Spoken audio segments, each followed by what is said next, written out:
எல்லா புகழும் இறைவனுக்கே. பிஸ்மில்லாஹிர் ரஹ்மானிர் ரஹீம்.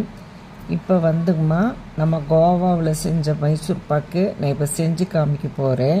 அதுக்காக வெண்ணெய் வாங்கி வீட்லேயே நெய்யை தயாரித்து நான் ரெடியாக வச்சுக்கிட்டேன். இதுக்காக மைசூர் பாக்கு ட்ரேயில் ஃபஸ்ட்டு எடுத்ததுமே நெய்யை நல்லா ஸ்ப்ரெட் பண்ணி ஒரு இடத்துல முதல்ல சேஃப்டி எடுத்து வச்சுக்கணும். அதுக்கப்புறம் ஃப்ரை பேனை அடுப்பில் வச்சுட்டு கேஷ்யூ ஃபஸ்ட்டு கொஞ்சம் போட்டு நெய்யை ஊற்றி வறுக்கிறோம். அதுக்கப்புறம் பாதாம் ஸ்லைஸ் பண்ணினது, பிஸ்தா ஸ்லைஸ் பண்ணினது, பச்சை பூசணி விதை, இது எல்லாமே போட்டு கொஞ்சம் பொன்னிறம் வர வரைக்கும் வறுத்து அதை ஒரு கப்பில் நம்ம மாற்றி எடுத்து வச்சுக்கலாம்மா. அதுக்கப்புறம் கடல மாவு நல்ல நானே கடலப்பருப்பு வாங்கி அரைச்சி வச்சுருக்கிறது. இதை அந்த கடல மாவை எடுத்து நல்லா சலித்து சுத்தம் பண்ணி எடுத்துக்கலாம். இதுக்காக அளவு எம்டி மெஷர் கப்பு 212 கிராம்மா.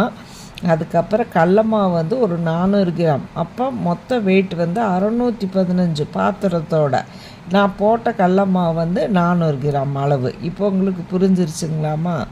அதுக்கப்புறம் இதோட ரேஷியோ என்னென்னா 1:2 ரேஷியோ. அதுக்கப்புறம் நம்ம இதுக்காக சுகர் 2 பார்ட் எடுத்துக்கிறோம். 400 கிராம் கடல மாவுக்கு 800 கிராம் சுகர் எடுத்துக்கிறோம்.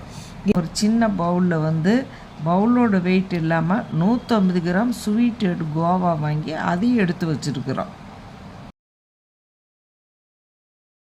அப்புறம் ஒரு கடாயில் 1/2 கப்பு வாட்டரை ஊற்றி வச்சுருக்குறோம். இப்போ அந்த சுகர் 800 கிராம் சுகர் எடுத்து மிக்ஸி ஜாரில் போட்டு நல்லா நம்ம அரைக்கிறோம். அரைச்சி பவுடர் பண்ணிவிட்டு அந்த கடாயில் இருக்கிற வாட்ரு வாமான பிற்பாடு நம்ம அந்த பவுட்ரு போட்டு சுகரு பவுட்ரை போட்டு நல்லா கலக்கி கொடுக்குறோம். அதோடு ஒரு துண்டு பட்டை, லவங்கப்பட்டை. அது எதுக்காக நம்ம போடுறோம்னா ஸ்வீட்னஸ் கொஞ்சம் சுரீர்னு எடுத்து கொடுக்கும். ரெண்டாவது கலரிங் கொடுக்கும். அந்த கலர் ஒரு ப்ரௌனிஸாக ஒரு கலரிங் கொடுக்கும். அந்த கலருக்காக மைசூர் பாக்குக்கு ஒரு ப்ரௌனிஸ் கிடைக்கணுங்கிறதுக்காக அந்த ஒரு பட்டை போடுறோம். அப்புறம் நம்ம அப்போருந்தே நம்ம நல்லா மிக்ஸ் ஃபைனலியே நம்ம அப்படியே நம்ம கைவிடாமல் நம்ம கலக்க ஆரம்பிக்கிறோம். இந்த 1 லிட்ரு நெய்யை பாத்திரத்துக்கு மாற்றி பக்கத்தில் ஒரு அடுப்பில் வெதுன்னு அந்த நெய்யை உருக்க ஆரம்பிக்கிறோம். 400 கிராம் கடலை மாவுமா, அதுக்கு 800 கிராம் சுகர் எடுத்துருக்குறோம். இப்போ அதுக்கு 2.5 மடங்கு நெய், அதாவது 1 லிட்ரு நெய். இப்போ நம்ம உருக்கி ஜக்கில் ஊற்றி வச்சுருக்கிற நெய்யை எடுத்து ஒரு மிக்ஸி ஜார், பெரிய ஜார் எடுத்து அந்த 400 கிராம் கடலை மாவு போட்டு வேணுங்கிற அளவுக்கு நெய்யை ஊற்றி நம்ம அரைச்சி வச்சுக்கிறோம். ஏன் அரைச்சிருக்கிறோன்னா, நம்ம ஒருத்தருங்களாக செய்யும்போது அந்த பவுட்ரை போட்டு கிளறதுங்கிறது, ஜீரால் ஊற்றி கலருங்கிறது கொஞ்சம் கஷ்டமான வேலை. நம்ம டென்ஷன் இல்லாமல் நம்ம செய்யணும்னா இந்த மாதிரி ஒரு சின்ன வேலை நம்ம செஞ்சு வச்சுக்கிட்டோம்னா நமக்கு ஈஸியாக இருக்கும் இந்த மைசூர் பாக்கு செய்கிறதுக்கு. அதுக்காக நம்ம அரைச்சி வச்சுருக்கிறோம்.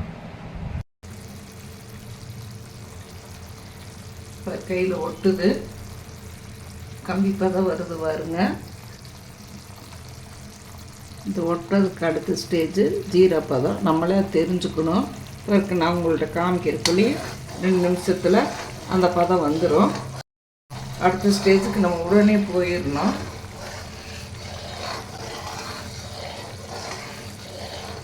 இப்போ இது இப்படி ஒரு நுரைச்சி வரும்போதே ஜீரப்பதம் ஆகுது அப்படின்னு நமக்கு அர்த்தம்.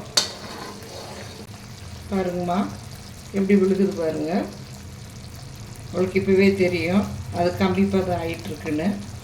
இது கையில் கூட எடுத்து பார்க்க தேவையில்லை.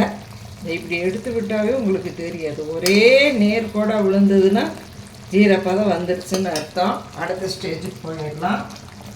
இப்போ அந்த நெய்யும் கடல மாவும் சேர்ந்து அரைச்சது. இப்போ நான் இதை ஊற்றி கலந்துட்டுருக்கேன்.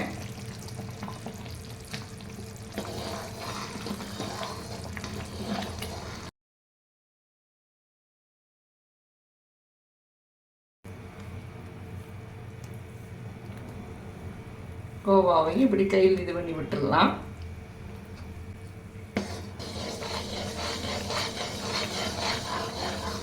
போதையும் இப்போ நம்ம கலக்க ஆரம்பிச்சிடலாம். தீயை சிறுசு பண்ணிக்கலாம். இனி அதிகமான தீ வைக்கக்கூடாது. இப்போ இதை கலரி கொடுத்துடலாம். மிதமான சூட்டில் இருக்கணும், தீ அதிகமாக எரியக்கூடாது. இப்போ அடுத்த ஸ்டேஜு, முன்னமே இந்த முந்திரி வந்து ரொம்ப அதிகமாக அரைச்சி வச்சுருக்கேன். இதை பவுட்ரு வைஸாக மறுபடியும் அரைச்சிக்கிறேன். பாருங்கள், முந்திரி அரைச்சது.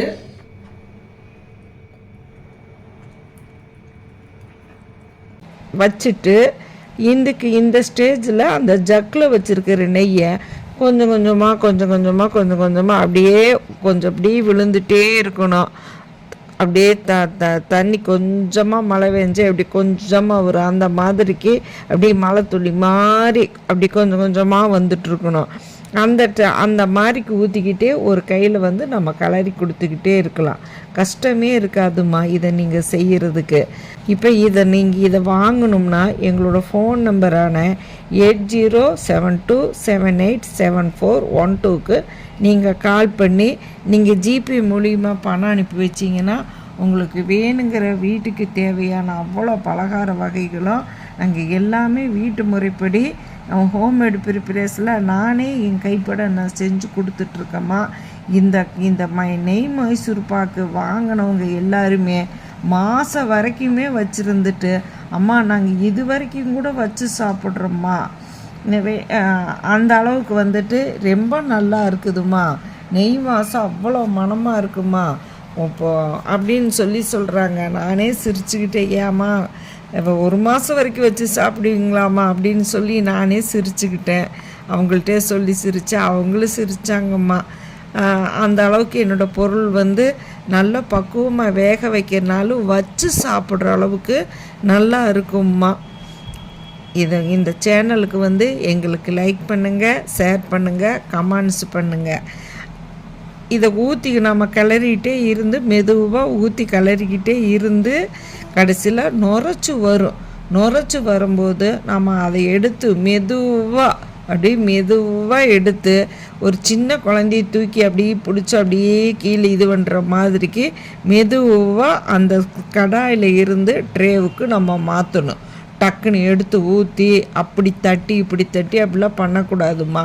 மெதுவாக எடுத்து ஊற்றிட்டு மிச்சம் இருக்கிற நெய்யும் அது மேலேயே மிச்சத்தையும் மேலேயே நம்ம இது மேலேயே ஊற்றிடுங்க, மைசூர் பாக்கு மேலேயே ஊற்றிடுங்க. இப்போ பாருங்கள், இந்த சட்டியில் அடியே பிடிக்கல. இந்த மைசூர் பாக்கு மேலே உடனேம்மா நம்ம வறுத்து வச்சுருக்கிற பாதாம், பிஸ்தா, அந்த பச்சை பூசணி விதை, கேஷ்யூ எல்லாமே வந்துட்டு நம்ம எந்த இடத்துல கட் பண்ணுவோமோ அந்த இடத்த மட்டும் விட்டுட்டு நீங்கள் அப்படியே நேராக கொஞ்சம் அப்படியே புள்ளி கோலம் வச்ச மாதிரி ஒரு கோடு இழுத்த மாதிரி நீங்கள் உங்கள் கையிலே வச்சுட்டு போயிடுங்க. வச்சுட்டு அப்படியே ஸ்பூன் வச்சு லைட்டாக இப்படின்னு ஒரு அமுத்தி விடுங்க. ரொம்ப அமுத்த வேணாம், லைட்டாக இப்படி தட்டி விட்டுருங்க. தட்டி விட்டுட்டு உடனே வந்து கத்தி வச்சு அதுக்கு நேராக நீங்கள் கோடு போட்டு விட்டுட்டு ஆற விட்டுருங்க. நல்லா 1 மணி நேரம் 2 மணி நேரம் நல்லா ஆறின பிற்பாடு அப்படியே நைஸாக கீழே ஒரு பெரிய தட்டத்தை வச்சுட்டு நீங்கள் அதை அப்படியே திருப்பி போட்டிங்கன்னா அது நீங்கள் எந்த அளவுக்கு கட் பண்ணியிருக்கீங்களோ அந்த அளவுக்கு அது நல்லா வரும்மா. ஃபைனல் மைசூர் பாக்க பாருங்கள், எவ்வளோ கலர்ஃபுல்லாக வந்திருக்குதுன்னு பாருங்கள். எங்களோட பேக்கேஜு கவரு எல்லாமே பாருங்கம்மா. இதில் கலரும் பாருங்கள் எவ்வளோ நல்லா கலர் வந்திருக்குதுன்னு. இப்போ இந்த மைசூர் பாக்கை நான் பிச்சு காமிக்கிறேன். உள்ளே பாருங்கள் டார்க் ப்ரௌனிஸாக, வெளியே பாருங்கள் லைட்டு ப்ரௌனிஸாக. இது நம்ம ஒரிஜினலாக ஆத்தன்டிக்காக வர்ற மைசூர் பாக்கு கலருமா. நமக்கு சரியான கலர் கிடச்சிருக்குது. அதோட கோவா நம்ம கலந்துருக்கிறதுனால நம்ம சாப்பிடும்போது அதோட மெதுப்பு தன்மையும் தெரியும், இதில் மொறுமொறுப்பு தன்மையும் தெரியும். கூட இந்த பாதாம் பிஸ்தாவுடைய அந்த மென்று சாப்பிட்ற க்ரன்ச்சினஸ்ஸும் தெரியும். இதில் ஒரே ஒரு மைசூர் பாக்கில் எல்லாவோட இதுவும் நம்ம இது அனுபவிக்கலாம். இதே மாதிரி நீங்களும் ட்ரை பண்ணியிருந்தால் எங்கள் கமெண்ட் செக்ஷனில் நீங்களும் எங்களுக்கு ஃபோட்டோ எடுத்து நீங்கள் எங்களுக்காக நீங்கள் ஷேர் பண்ணுங்கள். அதோடு எங்களோட பேக்கிங் சிஸ்டத்தை பாருங்கள். எங்கள் பாக்ஸு, எங்கள் கவரு எல்லாமே ஒவ்வொரு கஸ்டமருக்கும் பொருள் தரமானது மட்டுமல்ல, ப்ரெசன்டேஷனுங்கிறது அதுவும் நல்லா இருக்கணும்னு நாங்கள் பார்த்து செஞ்சு கொடுத்துட்ருக்கோம்மா. நீங்கள் எங்களுக்கு சப்போர்ட் பண்ணுங்கள். இதே மாதிரி நீங்களும் இதே மாதிரி புதுசாக ஏதாவது ட்ரை பண்ணியிருந்தீங்கன்னா எங்கள் கமெண்ட் செக்ஷனில் சொல்லுங்கள். Special ghee cashew Mysore pak ready ஆயிடுச்சுமா. ஆர்டர் போடுறவங்க 8072787412க்கு ஆர்டர் போட்டுக்கோங்கம்மா.